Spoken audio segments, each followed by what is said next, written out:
सवाल यह है कि रामचरितमानस की प्रतियां उत्तर प्रदेश में जलाई जाती हैं। उत्तर प्रदेश में भारतीय जनता पार्टी का शासन है, योगी आदित्यनाथ जी मुख्यमंत्री हैं और सब लोगों को ठीक से पकड़ा भी नहीं जाता है। उनको तुरंत पकड़ा जाना चाहिए था, तुरंत उनके ऊपर कड़ी कार्रवाई होनी चाहिए थी, उस बारे में चीज़ें होनी चाहिए थी। तो अब जला दिया, जला देने के बाद चल रहा है ऐसे ही वक्तव्य पे वक्तव्य। आप कई लोग हमसे कह रहे हैं फेसबुक पर कि शंकराचार्य जी क्यों नहीं बोल रहे हैं। भाई सवाल है कि शंकराचार्य जी के पास अख्तियार क्या है। हमारे पास पुलिस होती तो हम अभी तक जिन जिन लोगों ने माचिस जलाई है ना रामचरितमानस के विरुद्ध, हम अभी तक खड़ा कर देते, खड़ा कर दिया जाना चाहिए। इस तरह की चीजें इस देश में नहीं फैलनी चाहिए। और ये राजनीतिज्ञ जो हैं ये बहुमत कहते हैं कि बहुमत जिसके पास होगा वही होगा। तो अभी रामचरितमानस के बारे में सर्वे करवा लो देश में, बहुमत किसके पक्ष में है, रामचरितमानस के विरोध में है कि पक्ष में है। 99% से ज्यादा लोग रामचरितमानस के पक्ष में है इस देश में। फिर ये नगण्य 2-4-10 लोगों की बातों को चैनल वाले भी फैलाते हैं और उस पर चर्चा होती है। इनकी गिनती क्या है। रामचरितमानस ने इस देश में आजादी लाई है। रामचरितमानस पढ़ करके हमारे गुरुजी स्वतंत्रता संग्राम में भाग लिए थे। रामचरितमानस पढ़ के हम लोगों को पता चला कि बानर भालू भी चाह लें तो लंका के राजा रावण की लंका को जला सकते हैं और रावण को परास्त कर सकते हैं। तो रामचरितमानस पढ़ने से जो आम आदमी है उसके अंदर बल आता है। रामचरितमानस पढ़ के हमने इस देश को अपना जीवन समर्पित किया है, हमारे गुरुजी ने अपना जीवन समर्पित किया। हम लोग रामचरितमानस पढ़ के देश की सेवा में लगे हुए लोग हैं। रामचरितमानस का कोई छोटा मोटा योगदान नहीं है। उस ग्रंथ के बारे में एक अदना सा व्यक्ति कुछ भी कह देता है और लोग बस वक्तव्य देते हैं। क्यों अभी तक अरेस्ट नहीं हुआ वो व्यक्ति, चाहे वो मंत्री था या पूर्व मंत्री था या कितना ही बड़ा आदमी है। रामचरितमानस जैसे ग्रंथ जो कि अघोषित रूप से भारत का राष्ट्रीय ग्रंथ है, राष्ट्र में सबसे ज्यादा इस समय पढ़ा सुना कहा जाने वाला ग्रंथ रामचरितमानस है। क्यों उसका अपमान करने वाले अभी तक खुले घूम रहे हैं और खुले उनको आप घुमाओ और वक्तव्य हम दें?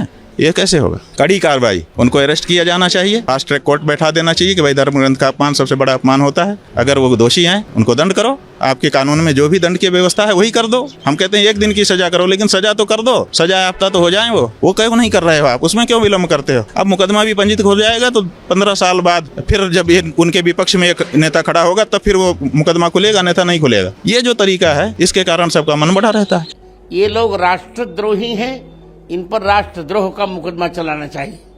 क्योंकि रामचरितमानस जी को मैंने कंठस्थ किया है पूरा जीवन के 7वें वर्ष में मैंने रामचरितमानस जी को कंठस्थ कर लिया था। एक भी अक्षर रामचरितमानस का राष्ट्र के विरुद्ध नहीं है और न किसी वर्ग के विरुद्ध है। लोग उसका अर्थ नहीं समझ पा रहे, इसे गलत व्याख्या कर लेते हैं। इसे मुझे क्रोध भी आता है उन पर और उनकी मूर्खता पर हंसी भी आती है। तो यही इसीलिए को अपने को मीडिया में बनाए रखना चाहते हैं और अपनी हठधार्मिता को थोपना चाहते हैं। तो मैं तो कहूँगा मूर्ख हृदय न चेत जो गुरु मिले मेरे सब। मूर्ख के हृदय में कोई चेत थोड़े होता है। जाने दीजिए, उनको बकने दीजिए। हाथी चलता रहता, हाथी चले बाजार, कुत्ते भौंके हजार। स्वतंत्रता कोई नहीं दी गई। हिंदू धर्म की उदारता का लोग दुरुपयोग करते हैं और दुर्भाग्य है हमारा, उसका दंड भी उनको मिलता है। जबकि हम तो यहाँ तक प्रयास कर रहे हैं कि रामचरितमानस जी को राष्ट्र ग्रंथ घोषित किया जाए। इतने पावन ग्रंथ के प्रति गलत टिप्पणी दुर्भाग्यपूर्ण ही तो है, उनकी मूर्खता है। गोस्वामी जी कह चुके हैं, बातुल भूत बेहोश मतवारे, ये नहीं बोले हैं वचन विचारे। पागल लोगों को कोई विचार थोड़े होता है, तो जो आए बाएं बोलते बनता बोल लेते हैं। नहीं, हिंदू राष्ट्र कहना कोई पाप नहीं है और किसी न किसी दिन इस राष्ट्र को हिंदू राष्ट्र होना ही पड़ेगा। वो दिन बहुत नजदीक है। धीरे धीरे सबके मन पर हिंदुत्व की व्याख्या, क्योंकि हिंदुत्व शब्द ही भारतीयता का पर्यायवाची है। समान नागरिक संहिता तो बहुत आवश्यक है। एक देश में 10 संविधान नहीं चलेंगे। समान नागरिक संहिता होनी ही चाहिए, अनिवार्य सत्य है यह इस देश। सर्वजन सुखाय की व्याख्या ये नहीं जैसा आप सोच रही हैं। सर्वजन सुखाय का अर्थ एक ऐसा संविधान, एक ही संविधान की छत्र छाया में सभी लोग आनंद करें, यही सर्वजन सुखाय का अर्थ है। 10 संविधान की छत्र छाया में कोई सुख थोड़े। 2 नाव पर चढ़कर कोई पार नहीं, अपने गंतव्य को पार नहीं कर सकता ना। एक नाव पर चढ़कर हम अपने गंतव्य को पार कर सकते हैं। एक ही संविधान की छत्र छाया में सारे लोग, संपूर्ण भारतीय अपने गंतव्य को प्राप्त करें, यही सर्वजन सुखाय का। मैंने बदलाव नहीं किया, मैंने पुरानी प्रतियों के आधार पर ही कहा है। मेरा यही तो बात है। मैं कुछ कहता हूँ, लोग सोचते हैं बदलाव कर लिया। एक भी अक्षर का मैंने कभी बदलाव नहीं किया है। पुरानी प्रतियों में जो बात कही, जैसे पुरानी प्रति में शंकर स्वयं केसरी नंदन कहा गया, और आजकल शंकर सुवन कहा जा रहा है। सुवन का अर्थ होता है बेटे। शिव जी के दो ही तो बेटे थे, गणपति और कार्तिकेय। हनुमान जी स्वयं शिव जी बन गए थे, बेटे थोड़े थे शिव जी के। तो अर्थ न जानने के कारण लोग नया नया उसमें जोड़ देते हैं। इसलिए मैंने वहाँ बदलाव में कहीं नहीं रहा हूँ। मैं बार बार, ये बदलाव नहीं है, ये पुरानी प्रतियों का सत्य है और यह बहुत आवश्यक है। संत समाज में जो जिनको पढ़ना लिखना कुछ है नहीं, जिनको कुछ पढ़ना लिखना नहीं, केवल पैसे से लेना देना है, वो क्या समझेंगे इसको। संत का अर्थ होता है जो भारतीय संस्कृति का पूरा बेचता हो। अब मुझको लगभग 1.5 लाख पृष्ठ कंठस्थ है भारतीय संस्कृति के।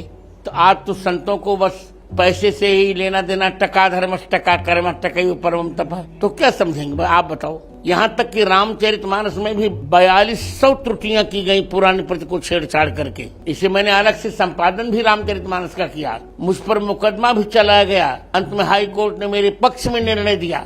तो समाज की तो स्थिति बड़ी विचित्र हो चुकी है।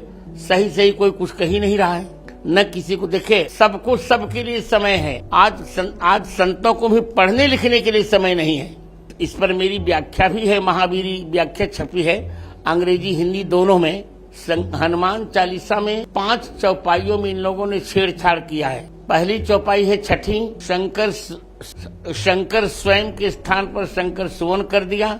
इसके पश्चात सब पर राम तपस्वी राजा 27वीं, राम तपस्वी राजा नहीं होना चाहिए, सब पर राम राय सिर ताजा। इसके पश्चात 32वीं, राम रसायन तुम्हारे पास सदा रहो रघुपति के दासा, नहीं सादर हो रघुपति के दासा। इसके पश्चात जो सतबार पाठ कर कोई नहीं, यह सतबार पाठ कर कोई, यह सतबार पाठ कर जो छोटे बंदे महासुख होई।